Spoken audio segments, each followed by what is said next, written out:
Бүгін ұйғыр тағамы лаңманды қалай тез және әдемі созуға болатын аспаз шебер Салиха бүгін көрсетеді. Лаңманың жақсы созылуын секреті суық су екен. Сондықтан міне Салиха суық су алып отыр. Суық су 300 граммдай, ұнымыз 500 грамм. 500 граммнан қанша порция лаңман шығады? Примерно 6 порция шығады. Көзбенше мен 500 грамм ұн салдым. Бір жұмыртқа қосам.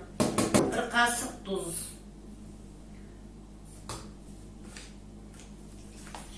Илегенде бірінші басын қатты илейміз ларманға.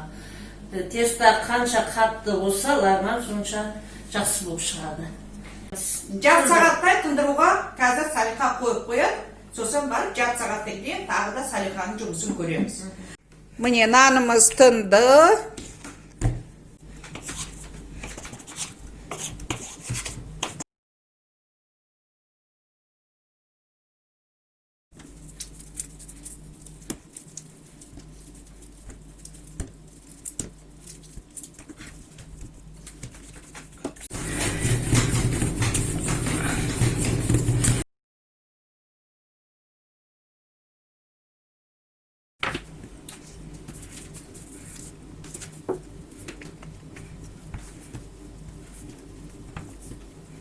Салиха пакетпен жауып тастады. Енді қанша уақыт тындырамыз?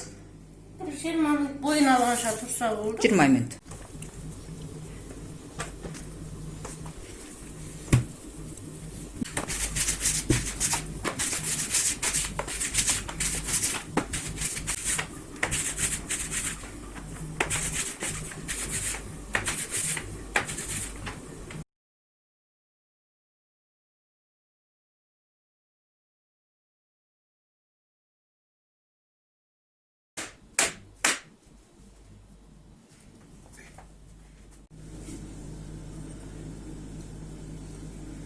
Бұл лаңман морозильникке енді қатырып қоямыз.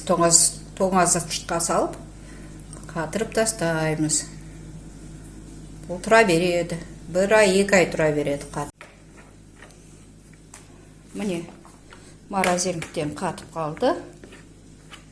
Не қараңыздар. Енді осыны ыстық суға, қайнаған суға салып жүрсек, мынау піседі лаңман болып.